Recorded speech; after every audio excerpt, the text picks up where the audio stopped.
Alright guys, what's going on? It's Jack, and welcome back to another video. So, unfortunately, there's nothing really to report on XDefiant right now. Anything that has been coming out has been pretty much minuscule at best.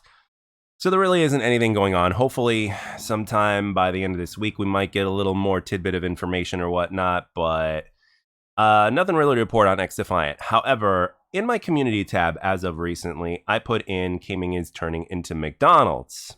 Agree or disagree?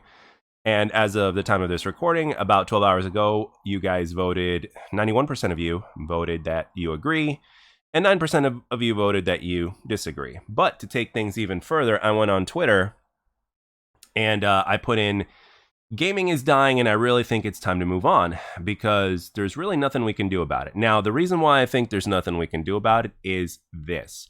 Very simple. Like, for instance, we know what's going on with McDonald's, right? We know that their food is really not of high quality, for instance, right? However, and it's not even as cheap as it used to be either. But anyway, granted, nothing is as cheap as it used to be, but you guys get the point, right? We know it's really not good for you, especially if you have it in a lot big quantities. However, people are still buying it. People are still visiting it. It continues to profit and make a ton of money. And why should they improve anything? They're making a shit ton of money. Well, the same thing is actually happening to gaming. And it's actually starting to happen within companies that have been known to make a lot of really good games over the years, right? And have even built a foundation off of, a handful of games that they made that literally put them on the map out of nowhere, and they were very well respected. And even those games now are starting to, even those companies are starting to go down because of the direction that the game went in, as well as even a few story things. But for the most part, it's also a matter of other companies, for instance, taking the microtransaction route and putting in things like battle passes in there for the sake of money, right? Because we all know the amount of money that microtransactions can make, right? A game can be absolute garbage, but if the microtransactions are put in there, it could literally like make the difference, to say the least, in terms of how much money a game brings in. And what else matters when it comes to games is it's money, right? So at this point right now, there are certain gaming franchises that have really gone down in quality, but they continue to get bought a lot like the junk food, or a lot like, and again, this is not just limited to McDonald's. There's other things that do this as well, right? It's all about money. I mean, people buying a crappy product, right? People buying a crappy product, and a crappy product being promoted by so many people out there, whether it's athletes or whether it's even content creators, because what's been happening with sports and things like that, well, and as far as sponsorships and things like that are concerned, hell, even esports to a certain extent, is pretty much what's happening in the video game realm as well. There's a lot of BS tossed around, and whether a person decides to consume something or not, or take their favorite athlete by their word or whatnot, is completely up to them. But just because a certain athlete sponsors somebody, the majority of people are going to support it, and they're going to get it simply because their favorite athlete says that they use a product, or that they promote this product or whatnot. But hey, whatever, right? It's a tale as old as time, and it's happening in the realm of video games. And right before our very eyes, I am starting to see companies that were making really good games all of a sudden lower in quality, and not only lower in quality, but take their games in different directions as well. And I think it's only a matter of time before this starts happening to guys that are still making really good games to this day. Because like, if you make a really good game and that game sells really well, right? It's like, hey, that's great, that's awesome, perfect, right? But as I've mentioned plenty of times on this channel, especially over the years, since this used to be purely just a Call of Duty channel, greed knows no bounds, right? Greed knows no bounds, and we all know the negative effect that greed can have on anything, right? How much is enough, right? I mean, when you look at, like, for instance, what Activision has done to Call of Duty over the years, right? How much is enough? And that's just the tip of the iceberg, man. So, when it comes to this, other games out there are taking notice. Other games out there are also in the middle of starting to implement other things. For instance, Obviously, you know that Microsoft is obviously going all digital, and you guys already know how I feel about all digital. I prefer there to be an option between digital and non-digital, as well as the fact that, I don't think games should need, access to the internet, so that way you can install them and all that other stuff. I mean, updates, absolutely, of course. I mean, how else are you going to get an update, right? But I mean, you guys get my point, right? Even when it comes to single player games, when it comes to multiplayer games, that's a little bit different. It's like whatever, but when it comes to single player games, that's what it's slowly but surely turning into. And Microsoft supports AI, and we know that Sony has already patented a skill-based matchmaking or engagement optimized matchmaking patent for their single player games, right? So now, if you were going to require your games to be online all the time, regardless of whatever game you play, as well as things like AI being thrown into the mix and stuff like that, it's like, well, it's not looking really good. I don't know about you guys, but I prefer game developers to continue to develop games. I want people to develop games. Now, also, it's been shown that, like, to a certain extent, that AI could actually help things and make things easier and stuff like that. But easier doesn't always mean the best, right? When you're looking at things like EOMM or SBMM, in terms of that kind of algorithm, it's kind of like Max Hoberman in terms of what he said, who was one of the Halo developers from back in the day who developed the matchmaking system for Halo 2 and Halo 3. It seems like a lot of, multiplayer matchmaking, developers are basically taking the easier route and the shortcut in terms of adding that into the mix, as opposed to really getting in there and just creating something that would work better in the long run from scratch. But and it's no secret, it's no even in real life outside of video games, people just want shortcuts for everything, right? Anything that can make things easier. And it makes sense from a human standpoint, right? Because we're kind of designed by default to kind of take the easier route when it comes to things, right? So but at the same time, this is also a bad thing, because the quality of said goal really starts to kind of go down. And that's one of the reasons why people buy into it so much. People just want shortcuts for everything. I mean, it's like I said, it's a tale as old as time. Back in the day, people used to say, hey, take this supplement, you're going to lose weight or whatever, but the truth is, you got to be on a calorie deficit, right? So it's calories in, calories out. People will tell you carbs are bad, blah, blah, blah. It's like, dude, carbs have the same amount of caloric value as protein does. It's not carbs that are bad. It's you're just eating too much. You're on eat lower calorie dense foods. That's the way you're supposed to do it. Know what your maintenance is, stuff like that. It's about calories in, calories out. That is how you lose weight. It's the laws of thermodynamics, folks. But so many people to this day still don't know that. Kind of like how casuals don't know about what's really going on in games and looking between the lines. A lot of people don't know that. So and a lot of people will believe in the BS, right? That's just, again, like I said, it's a tale as old as time.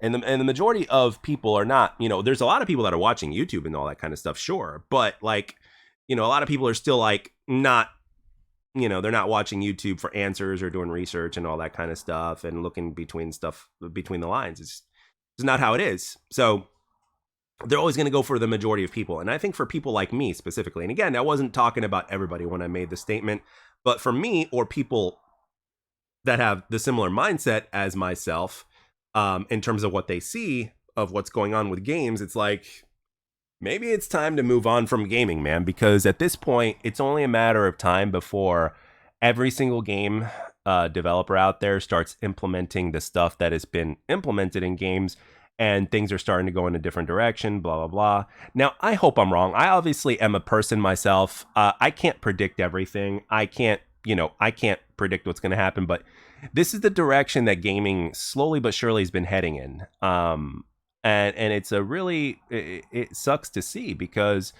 when you look at developers like Rocksteady, who have, for some reason, made Suicide Squad kill the Justice League. And again, it's got nothing to do with the theme of the game itself, but like in terms of what they did previously, and now they're doing something completely different, and they've turned their game into, I think it's going to kind of like a live service game, and there's going to be like microtransactions and possibly even pay to win shit. Like ever since the game was announced, a lot of people were calling this stuff out, and then the game got delayed, et cetera, et cetera. And on top of that, from a story perspective, they not only did they kill the Batman that they built in the first 3 games, but they did it in a fashion to where it was like disrespectful to the character. And that, I mean, Seriously, like it's like what the hell were they thinking, but it is what it is. It's not really something that we can do anything about, because at the end of the day, money talks. And as long as things like microtransactions and battle passes and all that kind of stuff reign supreme, people are not gonna, it's really easy to sugarcoat stuff like that.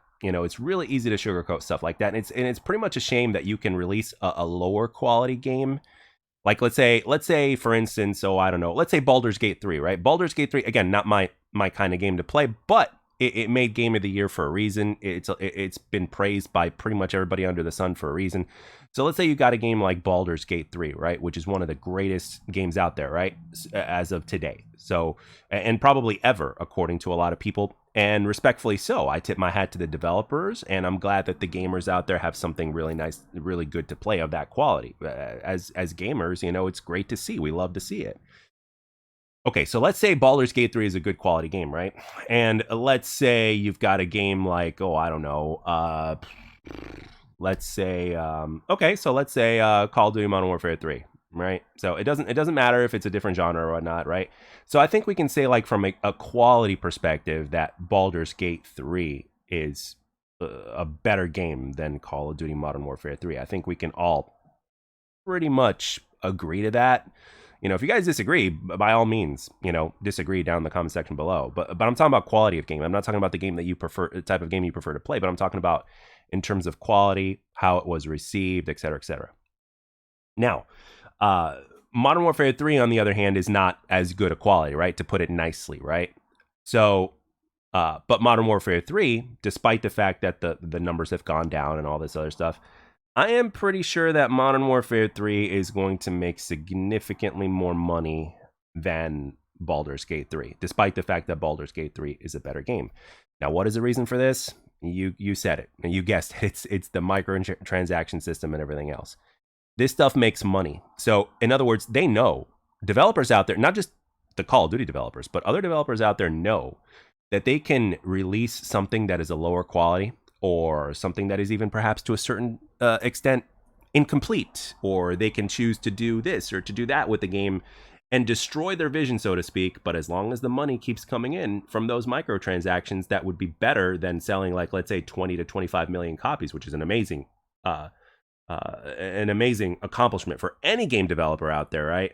Then they're going to do it. Trust me. And this happens outside of gaming as well, but it is seeping into gaming. And I personally think, you can call me a negative Nancy if you want, but I mean, it's a historic fact. I mean, the thing is, like, this is starting to seep into our games, and I think it's only a matter of time before you start to see this happening to, like, some of the greatest quality games out there, and known studios that have made really good stuff. You know what I mean? And the next game that comes to mind is, like, again, I hope Grand Theft Auto 6 is going to be like the most epic game ever made. Everybody under the sun knows that game is going to sell. Even people that don't play Grand Theft Auto are probably going to buy that game. And I tip my hat to Rockstar. They've always made terrific games. Everything from Red Dead 1, Red Dead 2, all the Grand Theft Auto games and such, right? I tip my hat to them. Even though I was never a big fan of all those games, I have spent some time playing them, like Red Dead 1 or whatnot. And I understand why those games are special. I truly do. They do everything that you could possibly want in a game, and then some, right? However, even a game like that can lower in quality and still sell a shit ton, especially with the hype. But then if they start putting in things like microtransactions and all that stuff, it's going to break fucking records in terms of how much money it makes. But even if it means at the expense of the game being lower quality or disappointing in comparison, trust me, they will do it. They will do it, because at the end of the day, it's all about the money. I would really love to be faithful and say that, hey, there's a line here, but when it comes to it, it's like that line continuously gets crossed, because there's, these publishers, they want more money. I mean, it's a business at the end of the day, right? I mean, and I'm pretty sure, unless you're young and it hasn't happened to you yet, I'm pretty sure, that anybody who's somewhere around my age, maybe slightly younger or older, can probably attest to the fact that in some way, shape, or form, they've either seen somebody or know of somebody, or themselves have been in a position to where they were basically either either let go or were expendable, simply because of the fact that, hey, because of money purposes, right? If they can chew you up, if a company can chew you up and spit you out in order to like save money, they will do it. I mean, look at what's happening with Microsoft right now, with the 1,900 employees that they fired, and they're continuing to fire more, despite the fact that their business has gotten better since the acquisition of Activision Blizzard. Like their numbers have been going up, right, ever since the acquisition of Activision Blizzard, and yet people are getting fired. Now, is it possible that some of these people that are getting fired are people that shouldn't have been in their positions in the first place? Absolutely. I mean, I will say that it doesn't matter what gender you are. It doesn't matter what your background is and all that kind of stuff. It doesn't matter what your ethnicity is or what your beliefs are or whatever. At the end of the day, you should be hired off of your skill of what you're able to do for as a developer, not what you identify as, so to speak, right? I believe that. I believe it should be skill first. As a matter of fact, it should just be skill in terms of what you're able to do. Anything else is basically your business. You know what I'm saying? It doesn't matter. So it's just about what you're able to do for the gaming industry. So is it possible that they're cleaning house and hiring the right people? Absolutely. But at the same time, this happens pretty much every time they whenever there's a big acquisition, there's going to be layoffs that happen. So in some way, shape, or form, it doesn't make sense, but in other ways it does. It's all one big clusterfuck or whatever you want to call it. So this is what I'm seeing happening, and in some ways it's happening fast, and in some ways it's happening slow. But I fear for other developers right now that are continuing to make great games to this day, like the developers of Baldur's Gate 3, or developers like FromSoft that made Elden Ring, or developers like Sony Santa Monica that made God of War, just to name a few. I think it's only a matter of time before those studios are forced to do something like this into their games, to where the quality of the game starts going down, and yet the game will actually make more money because of microtransactions and all that kind of stuff, because we know microtransactions sell. So because remember, quality of the games go down because of the fact that there has to be additional focus in implementing a system like that. So, and as you guys know, everything takes time, and gaming is only taking more time to make, and games are getting more complicated, therefore more expensive, and all that other stuff. And then the devs themselves work their absolute asses off. And so yeah, I mean, and at the same time, if it makes the job easier for the devs, right, to where they can keep their jobs and make their money, and they have to focus less on the development of the game, so to speak, if this allows them for that, I guarantee you that even a good percentage of the devs would probably agree to something like that, because it would be easier. I mean, yes, they're artists and they want to create the best game possible, but at the same time, at the end of the day, they also need to pay their bills. They also need to accomplish their financial goals and stuff like that. It's very, very difficult. If you're making, like, let's say, 6 figures a year, if not close to that, it's very, very difficult to basically walk away from something like that when you have the chance of your job becoming a hell of a lot easier instead of working 70-hour weeks, especially when it gets close to crunch time.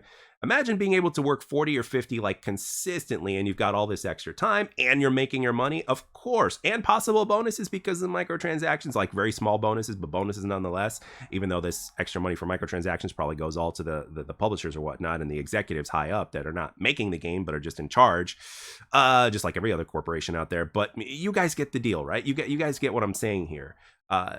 Even some devs, I'm sure, would agree to the fact that, hey, if it makes their life easier as a developer, and they can still make their money, then yeah, I mean, all that extra time that they can put in, instead of 70 hours down to 50, all that, those extra 20 hours, or, a day difference a week, can make, they can put some R&R in, get some more sleep, some more rest. They can spend more time with their families, or do whatever it is that they need to do, because mental health is a very important, and it's something that you shouldn't ignore by any means. So when you put everything into perspective, I mean, it's like, this is what I see.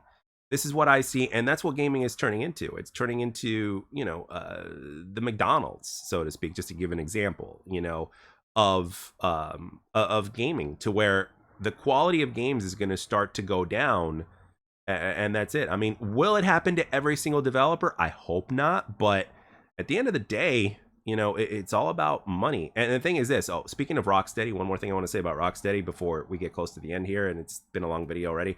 One thing I want to say is that these developers that have been developing the game for Rocksteady, so to speak, they may not be the same developers as before. there may have been a lot of changes going on internally. I know for a fact that there's a few people that have left, some major players that have left that were a big part of the Arkham City trilogy, or the Arkham Asylum trilogy. So, and I think this was the reason why. So, and with that being said, for someone like me, and again, everybody can make their own decisions. Everybody can choose to look at things a different way, or to, you know, to say that I'm absolutely nuts or whatnot. I mean, you guys are obviously free to do so. But with that being said, this is where I see gaming going, and it's like, why be a part of something like this if games are going in this direction, to where games are going to be lower in quality and yet more expensive, and at the same time you may not even be in control of the games, to where the games are playing you, right? You put all these things together, these things together, it's like gaming is not going to be like, why are you spending money on games now? You know what I mean? It's like, it's stuff like this that makes me want to leave. So for me personally, there could be some of you out there that disagree. There could be some of you out there that enjoy that sort of thing. Hey, if you enjoy it and if it's not a waste of money for you, then by all means, continue doing what you're doing and have fun. You know, if you're managing to get your escape, your dopamine fix and all that stuff from gaming to this day, regardless of whatever direction they go in, that's great, and I'm happy for you. I you know, to some extent, I wish I could be like that too, but I'm just not. You know, so for me, it just ruins it. You know, and I came from a different era of gaming. You know, I came in from a different era to where I've been gaming for 32 years now, and I've been playing nothing but single player games over the last God knows how many months, and I've been enjoying it. But all these single player games that I've been playing are games that are slightly older. Um, uh, but I'm looking at what's happening to some franchises that have been very well respected over the years, that when I was younger, when I first started playing them, obviously, and I'm seeing what's happening, and it just goes to show that nobody is really immune. You know, I thought that NetherRealm Studios could never be compromised. Well, it looks like they are. I never thought that that Rocksteady would have gone so low. You know what I mean? I understand a change in direction because they've been making Batman Arkham games for like over a decade or whatnot, or however long it was. I mean, I understand that. Wanting to do something different, sure, I get it. From a creative standpoint, absolutely, it's good to kind of mix it up, but to also, you know, go in the direction of, you know, things like, you know, some sort of live service element with, you know, battle passes and skins and some pay to win elements probably, or if not, you know, close to it or something like that. You know, it's just, it's a complete 180, if not more, than what they were before. You know what I mean? So it's like, you know, so at the end of the day, it's all about money, right? It seems that, you know, Dave Chappelle said this best. Dave Chappelle was on an episode um of Inside the Actor Studio, and he basically said, you guys, he was talking to a group of, you know, to a group of students that were in the audience, you know, because it was all about acting, and Dave Chappelle was a guest, and he said basically, and I'm paraphrasing here, you guys are our students and you guys haven't quite made it yet. So you don't know where you don't know where art and corporate interests meet. And just be prepared to have your hearts broken. So basically what Dave Chappelle is trying to say is, like, when it comes to corporate stuff like that, I mean, you know, you're going to be heartbroken because of how things get ruined for the sake of money, and not just money, but other things that people have an interest in, or a certain type of audience that they're trying to reach, as opposed to the audience that, you know, put them there in the first place. So I just thought I'd mention that at the end. I might even put the clip in. I don't know. I might even put a clip of that in the beginning of this video or something like that. But yeah, that's just something I wanted to talk about. I wanted to let my thoughts out on this one, and I think it's very important that a lot of people at least get a glimpse of what I'm talking about, and just start, maybe this commentary like will kind of help people to see what I see, or at least try to understand what I see and why I'm thinking the way I am. So I don't want gaming to go down this rabbit hole, but it seems like it's heading in that direction, and it's just a really sad sight to see. So I wanted to share my thoughts, and I wanted you guys to, if you would, respond in the comment section in terms of what you guys think. And again, it's one thing to disagree in terms of a direction that they're taking a game, but it's a whole other thing to compromise the quality of that game, or to even disrespect that game for the sake of money, or for the sake of direction, or any other possible political type of interest, so to speak. So yeah, at the end of the day, guys, it is what I see. And let me know in the comment section below what you guys see. And with that being said, I think I'm going to end it here. I think I've said more than enough. And I'd really like to know your opinions down below. And if anybody made it all the way to the end from start to finish, I really appreciate it. I know this was a much longer video than usual, but I appreciate it. I just wanted to get everything out there and speak my thoughts. So anyway, thank you all very much for taking the time to watch and or listen. And I'll catch you guys on the next one.